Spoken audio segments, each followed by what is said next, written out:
നമസ്കാരം.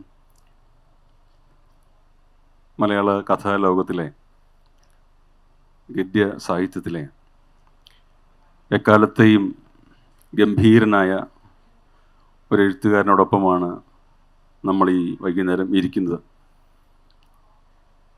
അദ്ദേഹം വളരെ നന്നേ ചെറിയ പ്രായത്തിൽ തന്നെ മാതൃഭൂമി ആഴ്ചപ്പതിപ്പ് നടത്തിയ ഒരു വിഷുപ്പതിപ്പ് മത്സരത്തിൽ ശിശു എന്ന കഥയിലൂടെ സമ്മാനിതനായി വന്ന കാലം മുതൽക്കേ NS മാധവൻ എന്ന പേര്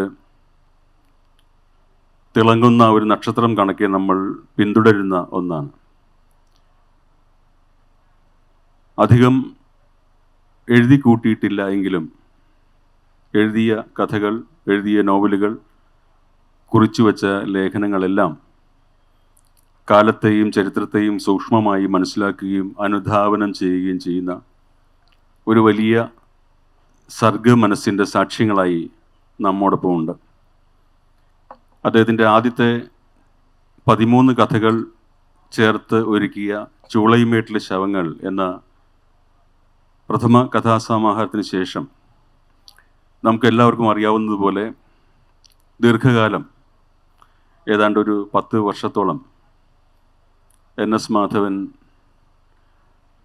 ശിശിര സമാധിയിൽ ആയിരുന്നു. ഇന്ത്യൻ അഡ്മിനിസ്ട്രേറ്റീവ് സർവീസിൽ ജോലിക്ക് കയറുകയും ബീഹാറിലും മറ്റും ദീർഘകാലം ജോലി ചെയ്യുകയും ചെയ്ത ആ സന്ദർഭത്തിൽ പക്ഷേ മാധവനിലെ എഴുത്തുകാരൻ അദ്ദേഹത്തിൻ്റെ വൻമരങ്ങൾ വീഴുമ്പോൾ എന്ന കഥയിലെ ഒരു പ്രയോഗം കടമെടുത്തു പറഞ്ഞാൽ ശലഭമായി തീരുവാൻ വേണ്ടി ഒരു പൂപ്പയിൽ ഒളിച്ചിരിക്കുകയായിരുന്നു എന്ന് പിന്നീട് ഹിഗ്ഗിറ്റ എന്ന അതിഗംഭീരമായ മലയാള ചെറുകഥയുടെ പന്ഥാവിനെ തന്നെ പുനഃസ്ഥാപനം ചെയ്ത ഒരു കഥയിലൂടെ അദ്ദേഹം നമുക്ക് മുന്നിലേക്ക് മടങ്ങി വന്നു. ആദ്യകാല കഥകൾ ആധുനികതയുടെ ദശയിൽ പിറന്ന ഇതര മറ്റെഴുത്തുകാരുടെ കഥകളെ പോലെ തന്നെ ചില പൊതു സ്വഭാവങ്ങൾ പ്രകടിപ്പിക്കുന്നവയായിരുന്നു എന്ന് നമുക്ക് ഇന്ന് തിരിഞ്ഞു നോക്കുമ്പോൾ അറിയാം. ഒരുപക്ഷെ അദ്ദേഹത്തിനും അതറിയുമായിരിക്കും. എന്നാൽ അദ്ദേഹത്തിൻ്റെ രണ്ടാം വരവ് ഹിഗ്ഗിറ്റ എന്ന കഥ എങ്ങനെയാണ് ചെറുകഥയുടെ ശില്പ മികവിനുള്ളിൽ സർഗാത്മകതയുടെ സർഗപ്രകാശം ഗംഭീരമായി ഒളിപ്പിച്ചു വയ്ക്കുന്നതെന്ന് അദ്ദേഹം നമുക്ക് കാണിച്ചു തന്നു.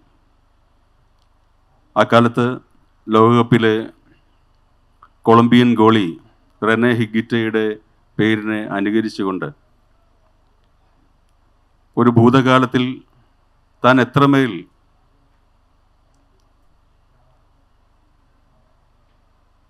ആക്റ്റീവായിരുന്നു എന്ന കാര്യം മറന്നുവെച്ച് ഒരു പുതിയ പ്രവർത്തന പന്ഥാവിലേർപ്പെട്ട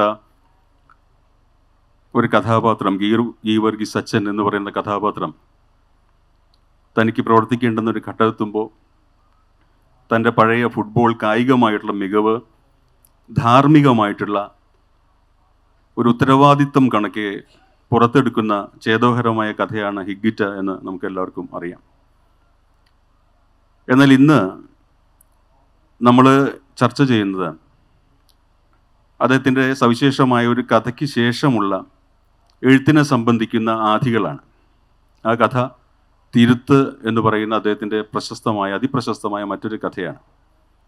തിരുത്ത് എന്ന കഥ ഒരുപക്ഷെ വായിച്ചിട്ടില്ലാത്ത കുറച്ചു പേരെങ്കിലും ഇവിടെ ഉണ്ടാകും എന്നുള്ളത് കൊണ്ട്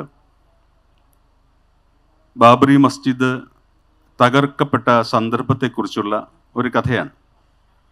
അതിൽ ചുല്യാറ്റ് എന്ന് പറയുന്ന ഒരു പത്രത്തിൻ്റെ ചീഫ് എഡിറ്റർ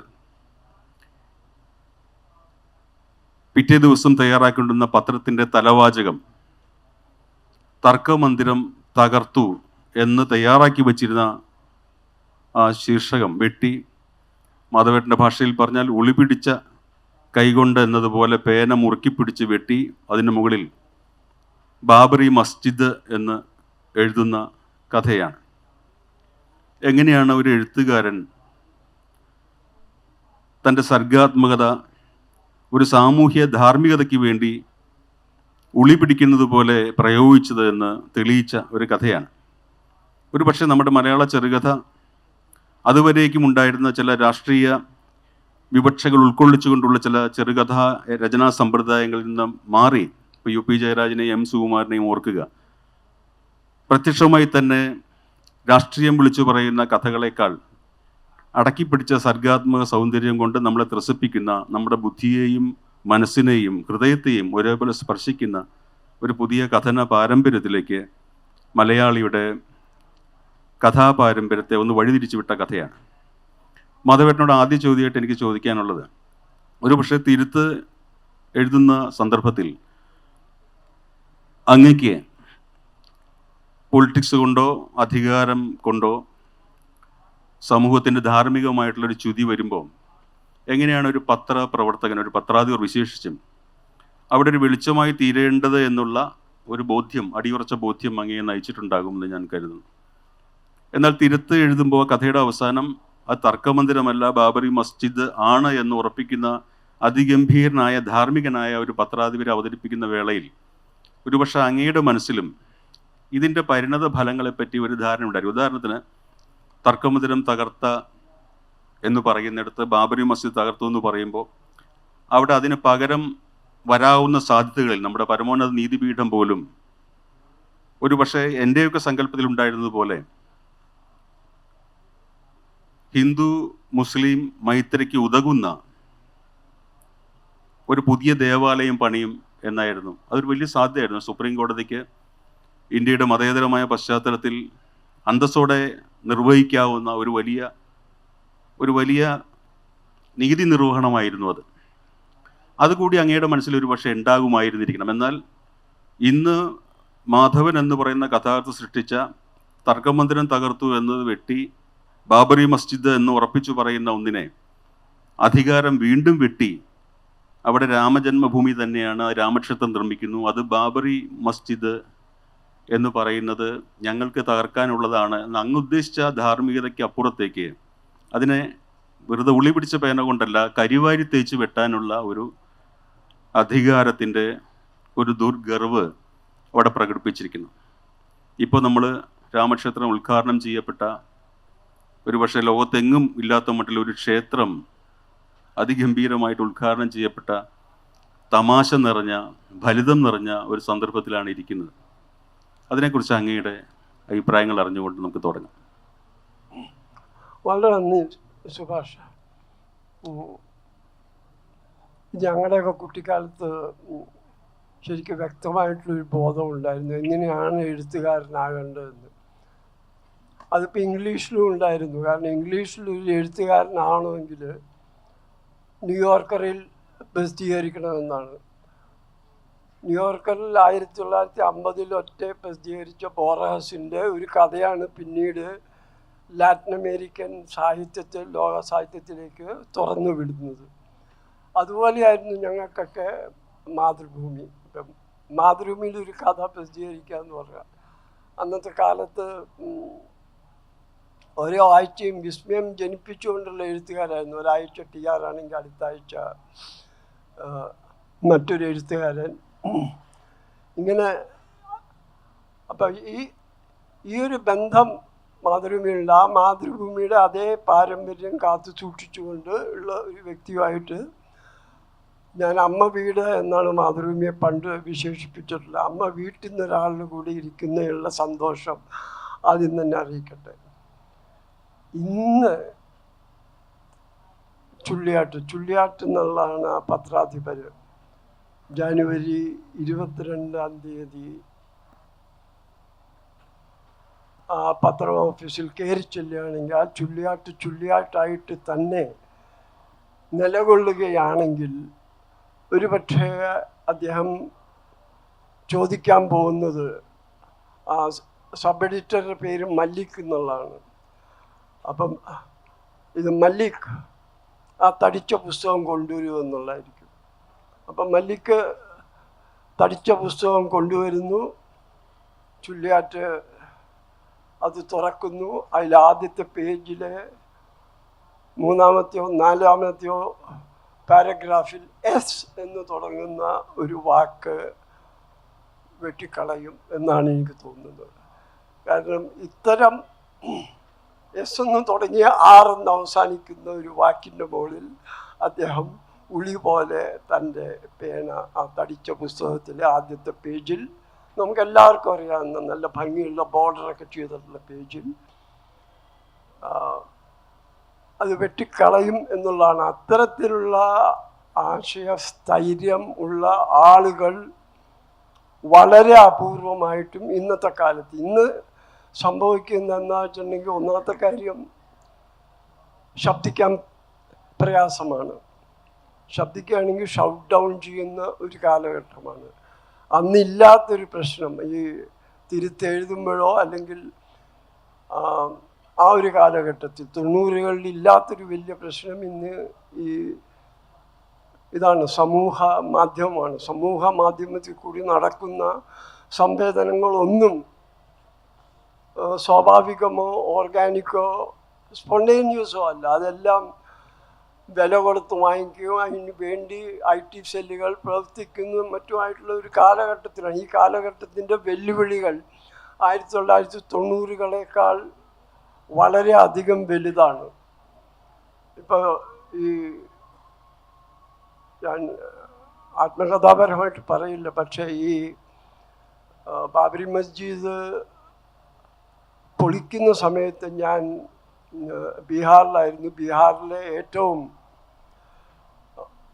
ഏറ്റവും പ്രയാസമായിട്ടുള്ള, ലോകം മുഴുവൻ ഉറ്റുനോക്കുന്ന ലോ ആൻഡ് ഓർഡർ പ്രശ്നമുള്ള മധ്യ ബീഹാറിലായിരുന്നു. അപ്പോൾ ഈ മധ്യ ബീഹാറിലെ ജനസംഖ്യ ഏതാണ്ട് അതിൽ 25% മുസ്ലിങ്ങളുണ്ട്. അപ്പോൾ ഹിന്ദു മുസ്ലിം പ്രശ്നം കത്തിയാളുന്ന ഒരു സ്ഥലമാണ്.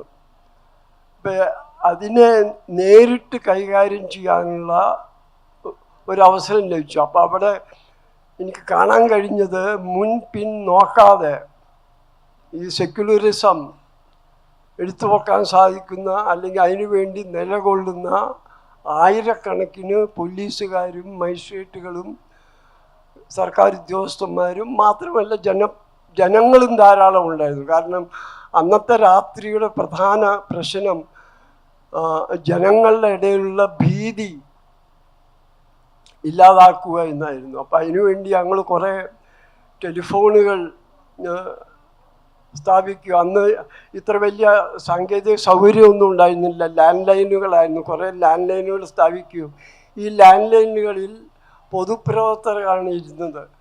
ഇപ്പം കേരളത്തിന് നക്സൽ പ്രസ്ഥാനം എന്നതുപോലെ ഈ നക്സൽ പ്രസ്ഥാനത്തിൻ്റെ അവശേഷിപ്പുകൾ കേരളത്തിലുള്ള പോലെ ബീഹാറിൽ അത് JP പ്രസ്ഥാനമാണ്. JP വലിയൊരു ആശയവും വലിയൊരു ആദർശ ധൈര്യമൊക്കെ കാണിച്ച വ്യക്തിയായിരുന്നു. അപ്പോൾ ഈ JP പ്രസ്ഥാനത്തിൽ കൂടി പുതിയൊരു ബീഹാറിനെ വാർത്തെടുക്കാം എന്ന നീല കൊടിവേലി തേടിപ്പോയ അനേകം ആൾക്കാരുണ്ട്. അവരെല്ലാം ഒത്തൊരുമിക്കുകയും ജനങ്ങളെ ശാന്തരാക്കുകയും ചെയ്തു. അന്ന് BBC-യുടെ ഒരു പ്രധാന തലക്കെട്ടുകളിലൊന്ന് സെൻട്രൽ ബീഹാർ ശാന്തമാണെന്നുള്ളതാണ്. സെൻട്രൽ ബീഹാറിൽ സാറിന് അവരുടെ ടീമൊക്കെ വന്ന് അവിടുത്തെ കൊലപാതകങ്ങളൊക്കെ കാണാനായിരുന്നു. അത് നടന്നില്ല.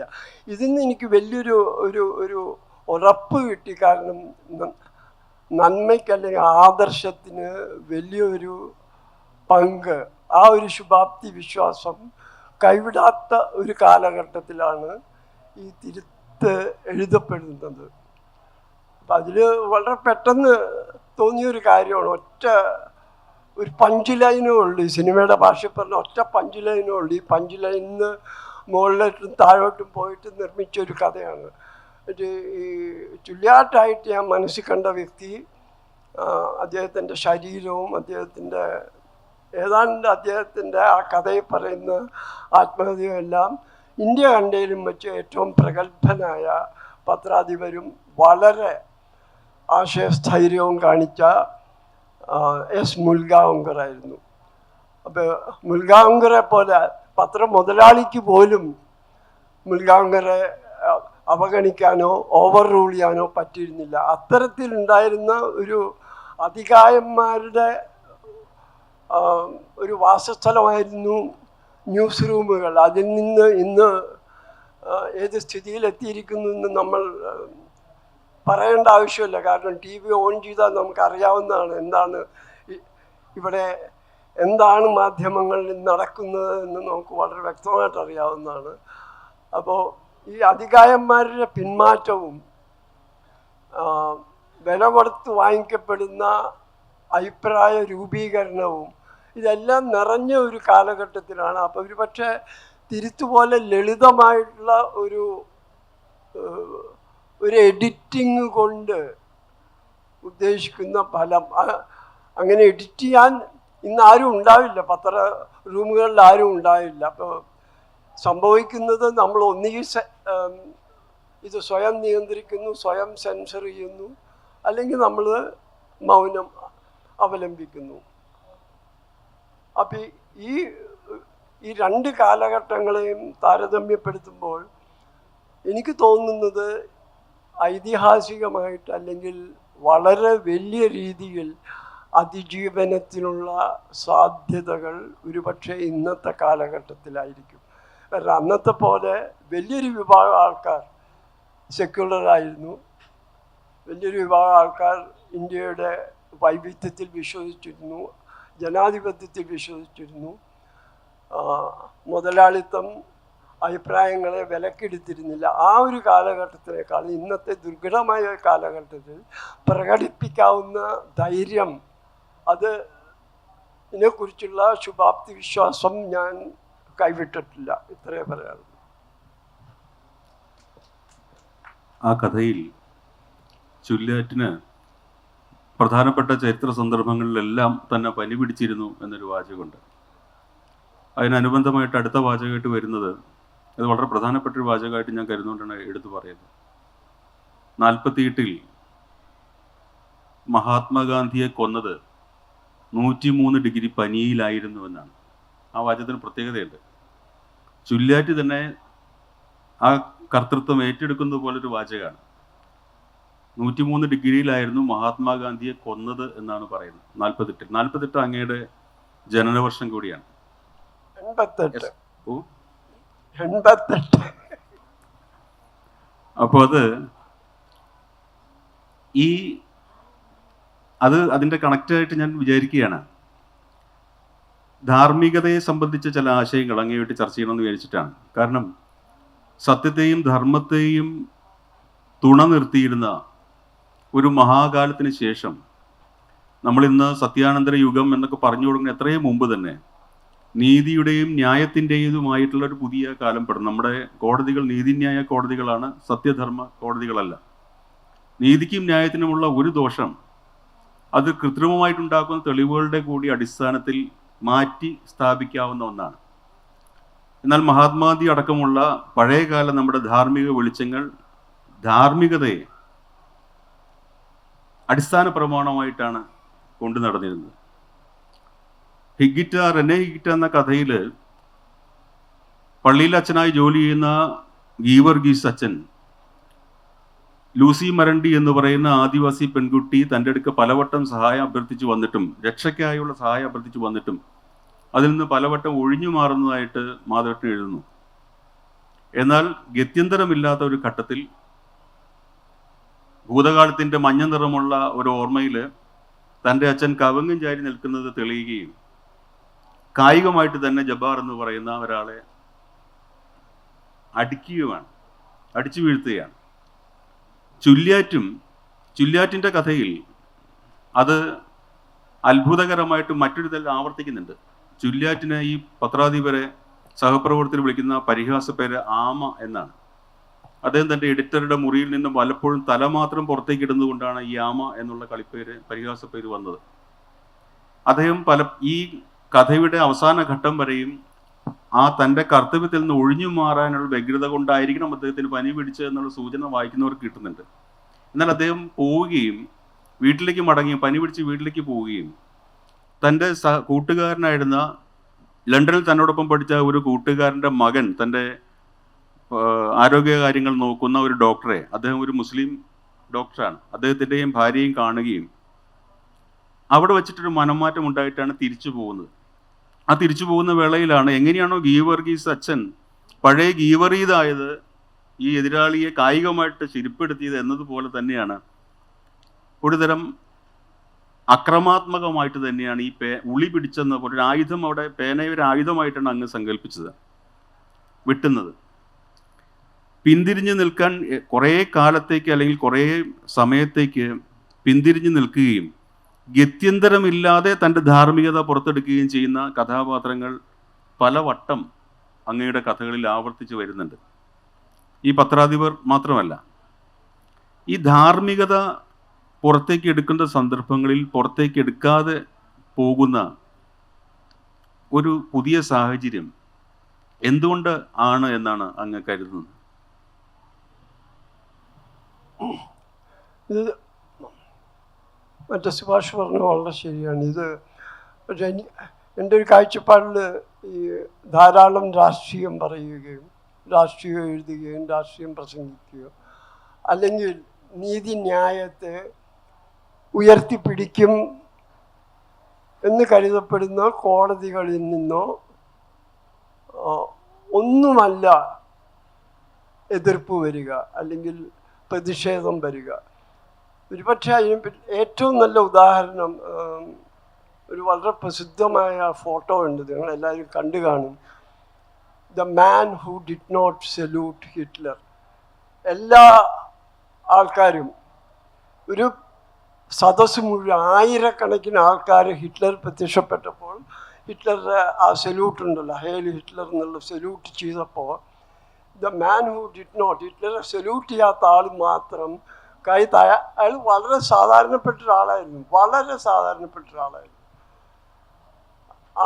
അയാൾ കൈ താഴെ ഇട്ട് സല്യൂട്ട് ചെയ്യാതിരുന്നു. അയാൾ ചുമ്മാതിരുന്നു. താൻ ചെയ്യുന്ന വലിയൊരു കാര്യമാണെന്ന് തോന്നിയില്ല. പക്ഷെ ആ ചുമലിൻ്റെ മാംസപേശികൾ ഉയർത്തി കൈ ഉയർത്തുമ്പോൾ അത് തന്നോട് തന്നെ ചെയ്യുന്ന ഒരു അധർമ്മമാണെന്നുള്ള ബോധത്തിൽ അയാൾ കൈ താഴോട്ടിരുന്നു. അതിനുശേഷം ഇയാളെ തേടിപ്പിടിച്ച്, ഈ ഫോട്ടോ ലോകം മുഴുവൻ പരന്നപ്പോൾ ഇയാളെ തേടിപ്പിടിച്ച് നാസി ഭരണകൂടം ഇയാളെ വധിക്കുകയുണ്ടായി. ഇത്തരത്തിലുള്ള ഈ സാധാരണക്കാരൻ്റെ അകത്ത് നിന്ന്, ഇത് നമുക്ക് നിത്യജീവിതത്തിൽ നമുക്ക് വളരെയധികം പരിചയം, ഈ സാധാരണക്കാരൻ്റെ അകത്തു നിന്നുള്ള ഈ പ്രതിഷേധ പ്രകടനങ്ങൾ പലപ്പോഴുമായിട്ട് കണ്ടിട്ടുണ്ട്. ഒരുപക്ഷെ ഈ രാഷ്ട്രീയ വ്യവസ്ഥാപിത രാഷ്ട്രീയ പ്രസ്ഥാനങ്ങളെക്കാൾ കൂടുതൽ ആശ നൽകുന്നത് ഇത്തരത്തിലുള്ള സാധാരണക്കാരായിരിക്കും. അതിന് മറ്റൊരു ഉദാഹരണം എമർജൻസി കഴിഞ്ഞിട്ടുള്ള തെരഞ്ഞെടുപ്പാണ്. ഈ ബീഹാറിലെയും യു പിയിലെയും മധ്യപ്രദേശിലും മറ്റും നിരക്ഷര കുട്ടികളായ ഫാർമേഴ്സ്, സാധാരണക്കാർ, പാവങ്ങൾ, ഇവർ മാത്രമാണ്, ഇവരുടെ വോട്ട് കൊണ്ടാണ് ഇന്ദിരാഗാന്ധി തോൽക്കപ്പെടുന്നത്. അത് അഭ്യസ്തവിദ്യരും ഏറ്റവും കൂടുതൽ സാക്ഷരരായ കേരളം എമർജൻസിയെ അംഗീകരിച്ചുകൊണ്ട് വീണ്ടും കോൺഗ്രസിനെ ഭരണത്തിൽ കൊണ്ടുവരികയാണ് ചെയ്തത്. അപ്പം ഈ എവിടെയോ വളരെയധികം അറിവും വളരെയധികം രാഷ്ട്രീയവും മറ്റും എക്സ്പ്രസ് ചെയ്യുമ്പോൾ അതിനെ ഇത് ആവിഷ്കരിക്കുമ്പോൾ അല്പം നിഷ്കളങ്കത നഷ്ടപ്പെടുന്നുണ്ടെന്നാണ് എനിക്ക് തോന്നുന്നത്. ഈ നിഷ്കളങ്കത എവിടുന്നെങ്കിലും കണ്ടെത്തണമെങ്കിൽ അത് സാധാരണക്കാരൻ്റെ അടുത്ത് നിന്ന് അവൻ്റെ ഒരു നിമിഷത്തെ ആക്ഷനിലായിരിക്കും. ഈ ഒരു പൊതുബോധത്തിൽ നിന്നാണ് സുഭാഷ് ചൂണ്ടിക്കാണിച്ച പോലെ ഈ സാധു മിരണ്ടാൽ എന്നൊക്കെ പറയുന്ന, എന്ന് തമിഴിൽ പറയുന്ന ആ ഒരു കാര്യം എൻ്റെ കഥയിൽ 1, 2, 3, 4 തലത്തെ ആവർത്തിക്കുന്നുണ്ട്. ഇത്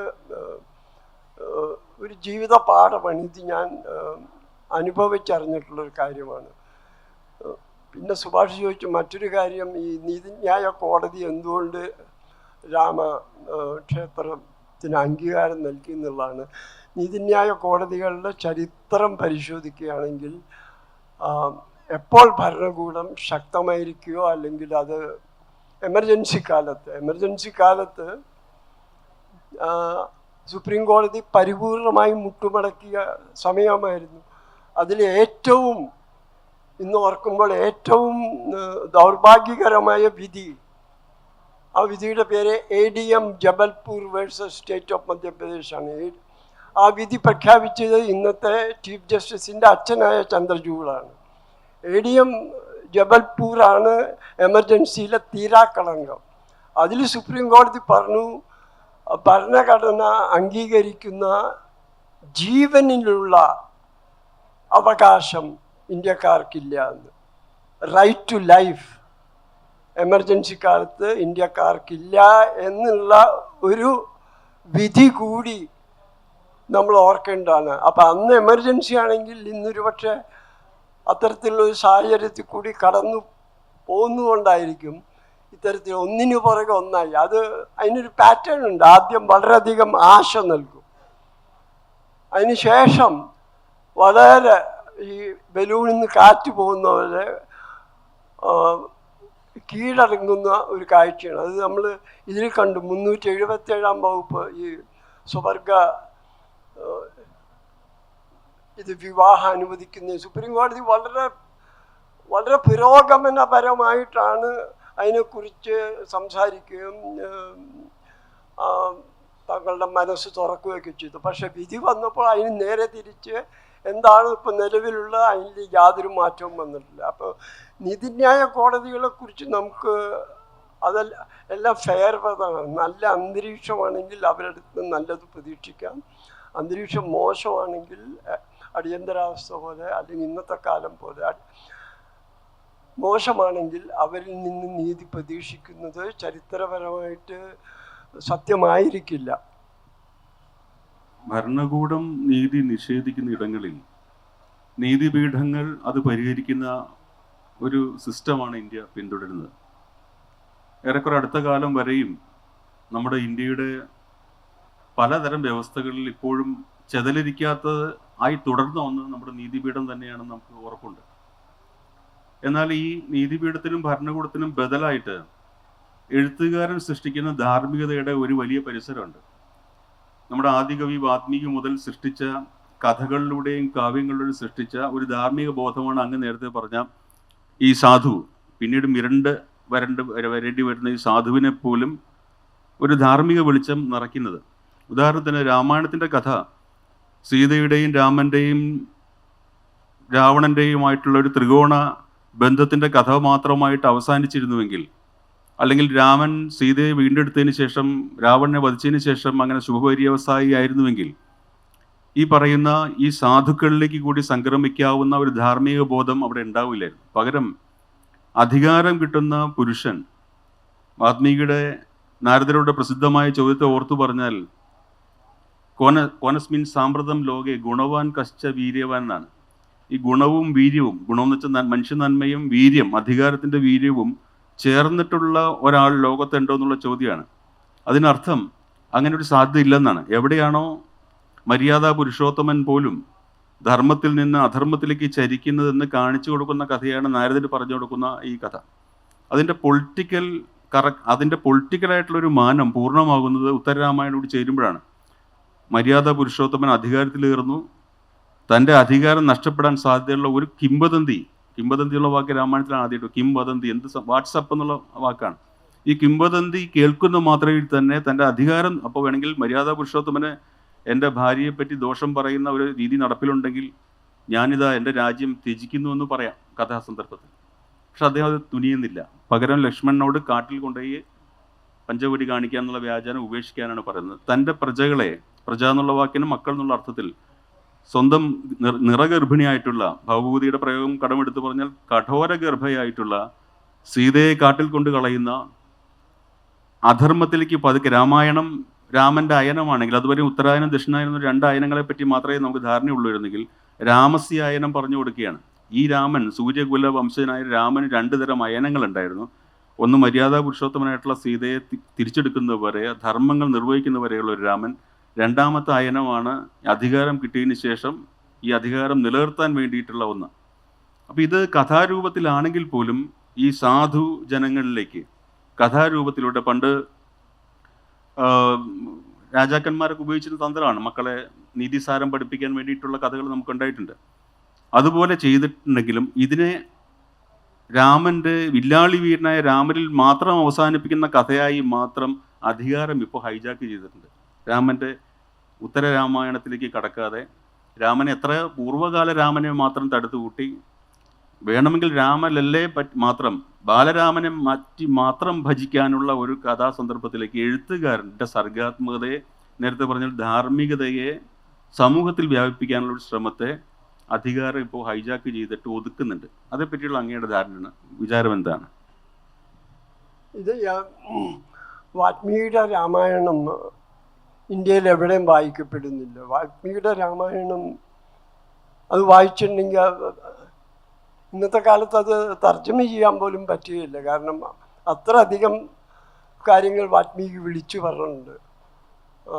നിങ്ങൾ ഓർക്കുക, രാമൻ സീതയെ ഉപേക്ഷിച്ചപ്പോൾ സീതയുടെ കുഞ്ഞുങ്ങൾ വളർന്നത് വാൽമീകിയുടെ ആശ്രമത്തിലാണ്, മറ്റേ ലവനും കുശനും. അപ്പോൾ വാൽമീകിയുടെ രാമായണം ഇന്ത്യയിൽ എവിടെയും വായിക്കപ്പെടുന്നില്ല. അഥവാ നെറ്റിലും മറ്റുമുള്ള അതിൻ്റെ തർജ്ജമകൾ ഇപ്പോൾ 404 എറർ മെസ്സേജാണ് ഇപ്പോൾ കാണിക്കുന്നത്. വായിക്കപ്പെടുന്നത് അതാത് നാടുകളിൽ എഴുതിയ രാമായണമാണ്. ഈ ഹിന്ദി പ്രദേശം എന്ന് പറഞ്ഞെങ്കിൽ UP, ബീഹാർ, മധ്യപ്രദേശ്, രാജസ്ഥാൻ, അവിടെ എല്ലാം പ്രശസ്തമായിട്ടുള്ളത് തുളസീദാസിൻ്റെ രാമായണമാണ്. തുളസീദാസ് വളരെ ഗംഭീരമായിട്ടുള്ള ഒരു എഡിറ്റിംഗ് നടത്തിയിട്ടുണ്ട്. ആ എഡിറ്റിംഗാണ് പട്ടാഭിഷേകത്തിൽ വച്ച് രാമായണം അവസാനിക്കുന്നു. നമ്മുടെ എഴുത്തച്ഛൻ ഇവിടെ ഉത്തരരാമായണമൊക്കെ എഴുതിയിട്ടുണ്ട്. ഉത്തരരാമായണത്തിലാണ് മര്യാദ പുരുഷോത്തമൻ ഇതിനെക്കുറിച്ച് 2 അഭിപ്രായങ്ങൾ. അത് മറ്റു പ്രത്യേകിച്ച് ഒരു ദളിത പരിപ്രേക്ഷ്യത്തിൽ നോക്കുകയാണെങ്കിൽ ശംഭുവിനെ വധിക്കുക തുടങ്ങിയ കാര്യങ്ങളും ഉത്തരരാമായണത്തിലാണ് പ്രതിപാദിക്കുന്നത്. പക്ഷേ അതിലേക്ക് കടക്കാതെ, ഒന്നാമത്തെ കാര്യം തുളസീദാസിൻ്റെ രാമായണം അതിമനോഹരമായിട്ടുള്ള കാവ്യാത്മകമാണ്. അത് എഴുത്ത് വായനയും അറിയാത്ത ഒരു സമൂഹത്തെ ലക്ഷ്യമാക്കി എഴുതിയിട്ടുള്ളതാണ്. അത് കാരണം അതിൻ്റെ ഈ പോയട്രിയും റിതോ ഒക്കെ വളരെ അധികമാണ്. അത് ആൾക്കാർ രാത്രിയൊക്കെ കൂടി ഇന്ന് ഭജന പാടുക എന്ന് പറഞ്ഞാൽ അതൊരു വലിയ അനുഭവമാണ്. അത് പിന്നെ അതിൻ്റെ ഭാഷ തന്നെ വളരെ മനോഹരമാണ്. അത് ഹിന്ദിയിലല്ല, അവധി എന്നുള്ള ഭാഷയിലാണ്. ഏറ്റവും മനോഹരമായിട്ടുള്ള ഹിന്ദിയുടെ ഗ്രാമ്യ ഭാഷകളിലൊന്നിലാണ്. ഈ രാമൻ്റെ വിഗ്രഹമാണ് വടക്കേ ഇന്ത്യക്കാരൻ്റെ മനസ്സിൽ. അപ്പോൾ ആ വിഗ്രഹത്തെ പുനഃപ്രതിഷ്ഠിക്കാൻ വേണ്ടി ആർക്കും, ഭരണാധികാരിക്കോ രാഷ്ട്രീയ കക്ഷികൾക്കോ ഒരു പാടുപെടേണ്ട ആവശ്യമില്ല. കാരണം അതാണ് ധാരണ. രാമൻ എന്ന് പറഞ്ഞെങ്കിൽ രാവണനെ വധിച്ച് ലങ്കയിൽ തിരിച്ചെത്തുകയും അനിയൻ്റെ അടുത്ത് നിന്ന് തൻ്റെ സാമ്രാജ്യം തിരിച്ചു വാങ്ങിക്കുകയും രാമരാജ്യം നടപ്പിലാക്കുകയും ചെയ്തതോടുകൂടി കർട്ടൻ വീഴുകയാണ് തുളസി രാമായണത്തിൽ. ഈ രാമായണത്തെ പ്രചരിപ്പിക്കേണ്ട ആവശ്യം ഇല്ല. ഈ രാമായണത്തിൽ അടങ്ങിയിരിക്കുന്ന രാഷ്ട്രീയം, അതിൻ്റെ മുകളിൽ ഒരു രാഷ്ട്രീയം പടുതുയർത്തിയാണ് ചെയ്തത്. നേരെ തിരിച്ചല്ല. ആ രാഷ്ട്രീയമല്ല രാമവിഗ്രഹം ഉണ്ടായിരിക്കുന്നത്. നിലവിലുള്ള രാമകഥയിൽ അല്ലെങ്കിൽ രാമൻ്റെ ഇമേജിൻ്റെ മുകളിൽ ഒരു രാഷ്ട്രീയം ഉണ്ടാക്കി എന്നുള്ളതാണ്. ആ രാമൻ സീതയെ ഉപേക്ഷിച്ചില്ല. കാരണം നമുക്കറിയില്ല, അവിടെ വെച്ച് അവസാനിക്കുകയാണ്. ഇത് രാമരാജ്യം സ്ഥാപിച്ചതിന് ശേഷം കഥ അവസാനിക്കുകയാണ്. വാൽമീകി പിന്നെ എഴുതി. എഴുത്തച്ഛനും അത് തന്നെ അനുകരിച്ചു. ഉത്തരരാമായണം അദ്ദേഹം എഴുതി. ഇതാണ് എനിക്ക് തോന്നുന്ന കാര്യം. എഴുത്തുകാരനും പത്രപ്രവർത്തകനും അക്ഷരം കൊണ്ട് ഈ നേരത്തെ അങ്ങ് സൂചിപ്പിച്ച ഈ ധാർമ്മികതയെ പറ്റിയുള്ളൊരു ധാരണ ഉണ്ടാക്കുന്നുണ്ട്.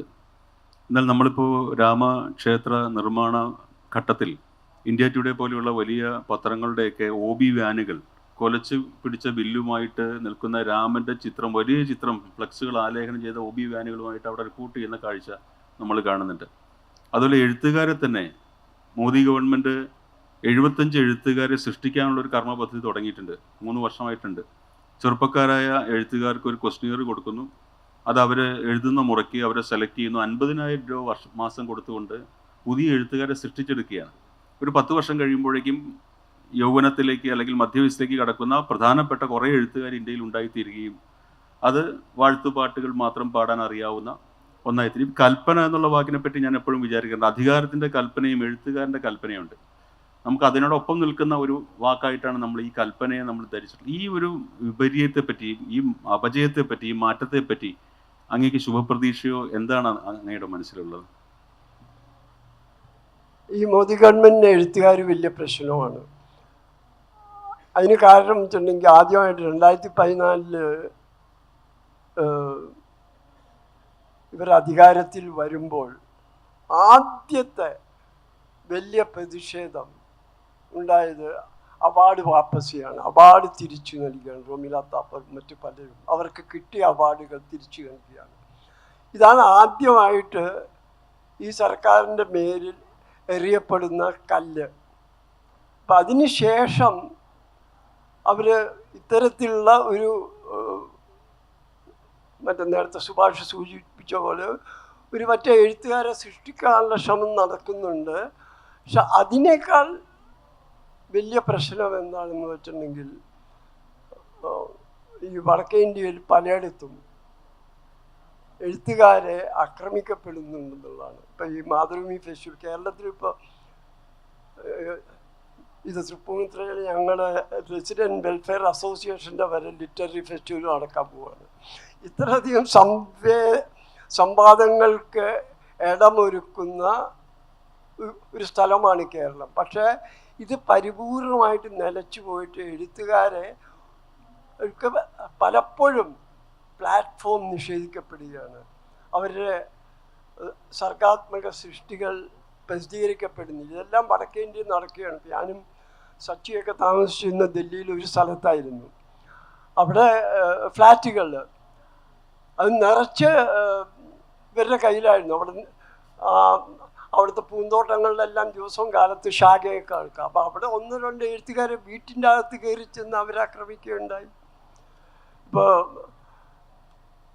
മറ്റേ ബാംഗ്ലൂരിൽ തന്നെ രാം മന്ദിറിനെതിരായിട്ട് ഒരു വീഡിയോ ഇട്ടതിന് ഒരു സ്ത്രീയെ ആ അപ്പാർട്ട്മെൻറ്റിൽ നിന്ന് അവർ പുറത്താക്കി. ഇത്തരത്തിൽ എഴുത്തുകാരെ നിശബ്ദരാക്കുക എന്നുള്ള, അവർക്ക് എഴുത്തുകാരെ സൃഷ്ടിക്കാൻ പറ്റുമെന്നുള്ള ശുഭാപ്തി വിശ്വാസം ഇപ്പോഴും കൈവന്നിട്ടില്ല. കാരണം ഒരുപക്ഷെ എഴുത്തിൻ്റെ ഒരു ഭാഗം തന്നെയായിരിക്കും ഇത് കുറച്ച് സത്യം പറയുക, കുറച്ച് സത്യം കാണുക എന്നുള്ളത്. അത് പരിപൂർണമായിട്ട് മാറ്റാൻ പറ്റില്ല. നിങ്ങൾക്കറിയാമല്ലോ, നാസി യുഗത്തിലോ ഏറ്റവും മഹത്തായ സാഹിത്യമാണ് ജർമ്മൻ സാഹിത്യം.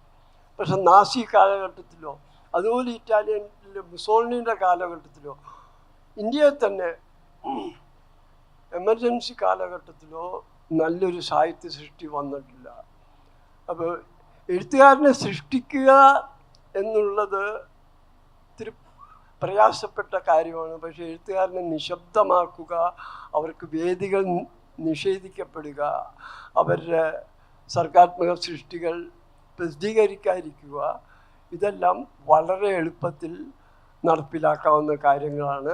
അതിലേക്കാണ് കേരളത്തിലല്ലെങ്കിലും വടക്കേ ഇന്ത്യയിൽ പല പട്ടണങ്ങളിൽ, ഇപ്പോൾ UP എന്ന് പറഞ്ഞെങ്കിൽ അത് വലിയൊരു ഹിന്ദി സാഹിത്യത്തിൻ്റെ വലിയ കേന്ദ്രമാണ്. ഒരു 7 വലിയ നഗരമുണ്ട് അവിടെ. കാൺപൂർ, ആഗ്ര, വാരണസി, അലഹബാദ്, ലക്നൗ, ഗോരഖ്പൂർ. ഈ 5 നഗരങ്ങൾ മാത്രം മതി ഒരു വലിയ സാഹിത്യത്തെ സപ്പോർട്ട് ചെയ്യാൻ. ഇവിടെ എല്ലാം ഈ നഗരങ്ങളിലെ എല്ലാം ഹിന്ദുത്വവാദികളുടെ കൈപ്പിടിയിലാണ്. അവിടെയാണ് എഴുത്തുകാർ താമസിക്കുന്നത്. അപ്പോൾ അവരെ വളരെ എളുപ്പം ആക്കിക്കൊണ്ടിരിക്കുകയാണ് എന്നാണ് എനിക്ക് തോന്നുന്നത്. ദീർഘമായിട്ട് സംസാരിക്കാനുള്ള സമയപരിമിതിയുണ്ട്. നിങ്ങൾ മാധവേട്ടനെ കാണാൻ, NS മാധവനെ കാണാൻ എത്തിയിട്ടുള്ള അദ്ദേഹത്തിൻ്റെ പ്രിയപ്പെട്ട വായനക്കാർക്ക് കൂടി അദ്ദേഹമായിട്ട് സംവദിക്കാനുള്ള സമയമാണ് ഇനി. വളരെ ചുരുങ്ങിയ വാക്കുകളിൽ കാര്യമാത്ര പ്രസക്തമായ ചോദ്യങ്ങൾ ഉന്നയിക്കുക. അദ്ദേഹത്തിൽ നിന്ന് നമുക്ക് മറുപടികൾ ശ്രവിക്കാം.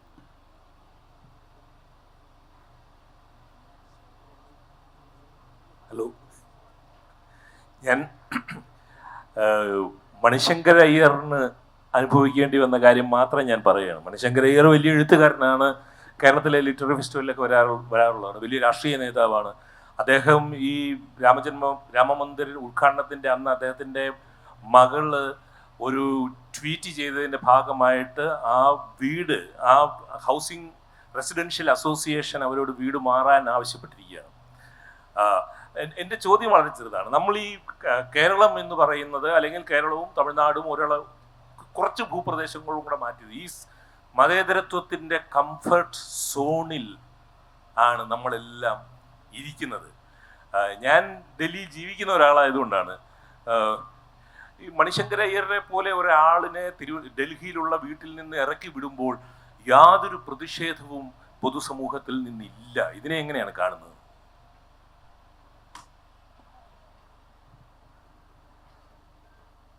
ഇതാണ് ഇന്ത്യ നേരിടുന്ന ഏറ്റവും വലിയ ദുരന്തം. ഇത്തരത്തിലുള്ള ഈ കൊച്ചു കൊച്ചു ഫാസിസങ്ങൾ ഇത് അംഗീകരിക്കപ്പെടുകയാണ്. ഇത് ഇപ്പോൾ സർക്കാരിനോ അല്ലെങ്കിൽ പോലീസിനോ നേരിട്ട് ഇടപെടേണ്ട ഒരു സ്ഥിതിവിശേഷമില്ല. അതിന് പകരം ഒരു അന്തരീക്ഷം സൃഷ്ടിക്കുക. ഇത്തരം കാര്യങ്ങൾ സാധാരണമാണെന്നോ ഇത്തരം കാര്യങ്ങൾ നടക്കേണ്ടതാണെന്നോ ഇതാണ് ശരി എന്നുള്ള മറ്റുള്ളൊരു വലിയ അന്തരീക്ഷം. അതുകൊണ്ടാണ് പ്രതിഷേധത്തിൻ്റെ ഒറ്റ സ്വരം പോലും പുറത്തു കേൾക്കാത്തത്. കേരളത്തിൻ്റെ വളരെ അസാധാരണമായിട്ടുള്ളൊരു സിറ്റുവേഷൻ. നമ്മൾ സംസാരിക്കുക മാത്രമല്ല, കൂടുതൽ സംസാരിക്കുകയും ചെയ്യുന്നു. ഞാൻ നേരത്തെ സൂചിപ്പിച്ച പോലെ സാഹിത്യ ഫെസ്റ്റിവലുകളിൽ ഒരു വലിയ നിര തന്നെയാണ് അത്. ഇപ്പോൾ ഇന്നത്തെ സാഹചര്യത്തിൽ വളരെ ആശ്വാസജനകമാണ്. പക്ഷേ എത്രത്തോളം കാലമുണ്ട് എന്നുള്ളതിനെ കുറിച്ച് പോലും, കാരണം നമ്മുടെ ഇവിടെയും വളരെ ശക്തമായിട്ടുള്ള എമർജൻസി നടപ്പിലാക്കിയൊരു സംസ്ഥാനമാണ്. അതിൽ എഴുത്തുകാരൻ ആക്രമിക്കപ്പെട്ടു.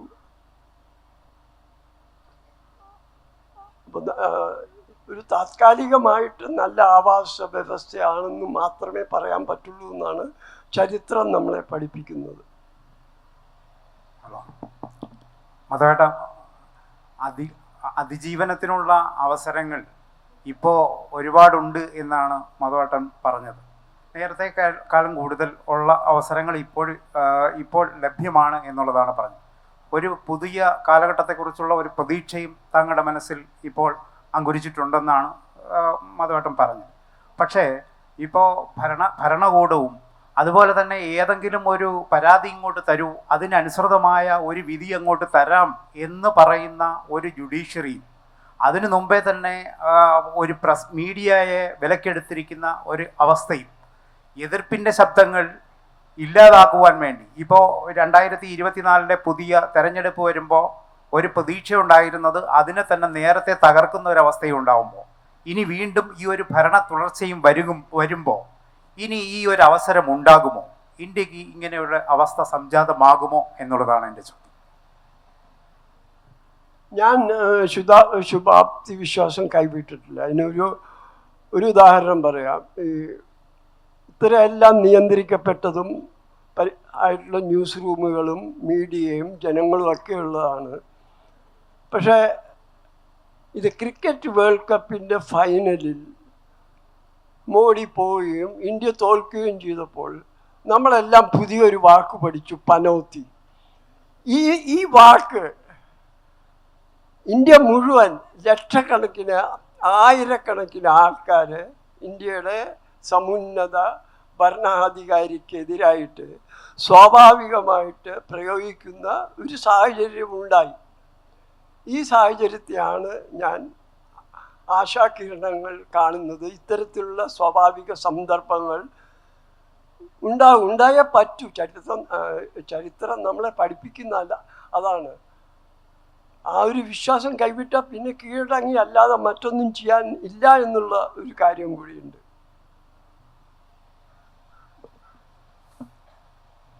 എൻ്റെ ചോദ്യം, അങ്ങ് ബീഹാറുമായിട്ട് ധാരാളം ബന്ധപ്പെട്ട ഒരു ഉദ്യോഗസ്ഥൻ എന്നുള്ള നിലയ്ക്കാണ്. ഇപ്പോൾ കേരളത്തെക്കുറിച്ചോ അല്ലെങ്കിൽ ധാരാളം പഠനവും വായനവും ഒക്കെയുള്ള ആളുകൾ വസിക്കുന്ന ഒരു നാട്, മതേതരമായി ചിന്തിക്കുന്ന ആൾ, ശരി. പക്ഷേ ഈ ഉത്തരേന്ത്യൻ മേഖലകളിൽ മതത്തിനപ്പുറമായിട്ട് ഇനിയും മനുഷ്യത്വം കൈവിടാത്ത സാധാരണക്കാരായ ധാരാളം പേരുണ്ട്. അവരെക്കുറിച്ച് താങ്കൾക്ക്, നമുക്കത് അറിയാൻ പാടില്ലാത്ത ഒരു മേഖലയാണ്, അതേക്കുറിച്ചുള്ള താങ്കളുടെ ഓർമ്മകളൊന്ന് പങ്കിടാമോ? ഇനി 2 ഉദാഹരണങ്ങളാണ്. ആദ്യത്തെ ഉദാഹരണം ഇന്ത്യക്ക് സ്വാതന്ത്ര്യം കിട്ടി എന്നുള്ളതാണ്. ഇന്ത്യക്ക് സ്വാതന്ത്ര്യം കിട്ടിയപ്പോൾ സ്വാതന്ത്ര്യ സമരം അതിൻ്റെ അതിശക്തമായിട്ട് നടന്നിട്ടുള്ളത് യു.പിയിലും ബീഹാറിലും മറ്റുമാണ്. രണ്ടാമത് എമർജൻസി, അടിയന്തരാവസ്ഥക്കെതിരായിട്ടുള്ള ശക്തമായിട്ടുള്ള എതിർപ്പും ഈ സ്ഥലങ്ങളിൽ നിന്നാണ് വന്നിട്ടുള്ളത്. ഇന്നും ഇത്രയും കാലമായിട്ടും ബീഹാർ, ഉത്തരേന്ത്യയിൽ, ബീഹാറിനെ കുറിച്ചാണ് എനിക്കറിയാവുന്നത്, ഈ ബീഹാറിൽ ഇത്രയും കാലമായിട്ട് ഹിന്ദി ഹൃദയ ഭൂമി മുഴുവൻ ഹിന്ദുത്വവാദികളുടെ കയ്യിലേക്ക് പോയപ്പോൾ ബീഹാറിൽ ഇന്ന് വരെ ഒരു BJP മുഖ്യമന്ത്രി ഉണ്ടായിട്ടില്ല.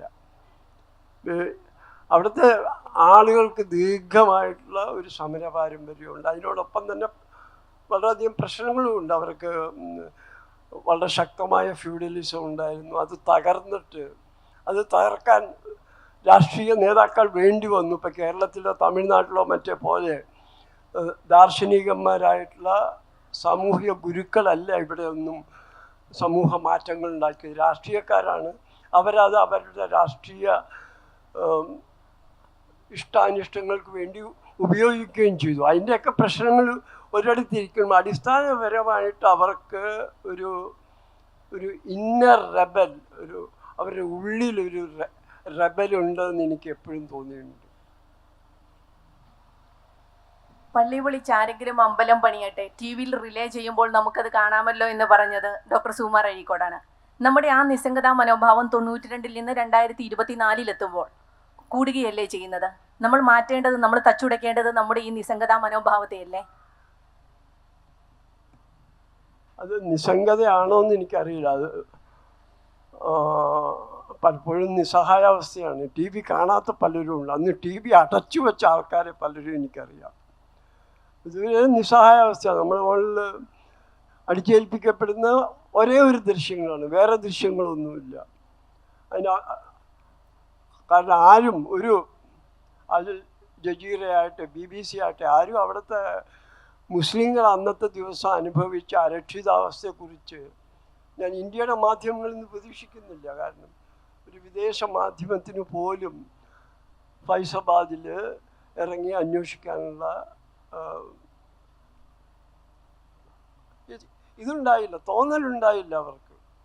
ഇതൊരു തരം നിസ്സഹായാവസ്ഥയാണ്, നിസ്സംഗതയാണെന്ന് എനിക്ക് തോന്നുന്നില്ല. കാരണം നിസ്സംഗത എന്ന് പറഞ്ഞാൽ അഴീക്കോട് മാഷ് പറഞ്ഞ പോലെ അത് വളരെ നിർമ്മമമായിട്ട് കാര്യങ്ങൾ, ചരിത്രം നമ്മുടെ മുമ്പിൽ കൂടി കടന്നു പോകുന്നത് നമ്മളെ സ്പർശിക്കാത്ത, ഈ താമര ഇലയിൽ വെള്ളം പോലെ നമ്മളെ സ്പർശിക്കാതെ ചരിത്രം കടന്നു പോകുന്നതിനെ കുറിച്ചാണ്. ഇത് നമ്മുടെ മേലിൽ അടിച്ചേൽപ്പിക്കപ്പെട്ട ഒരു നിസ്സഹായാവസ്ഥയാണ്.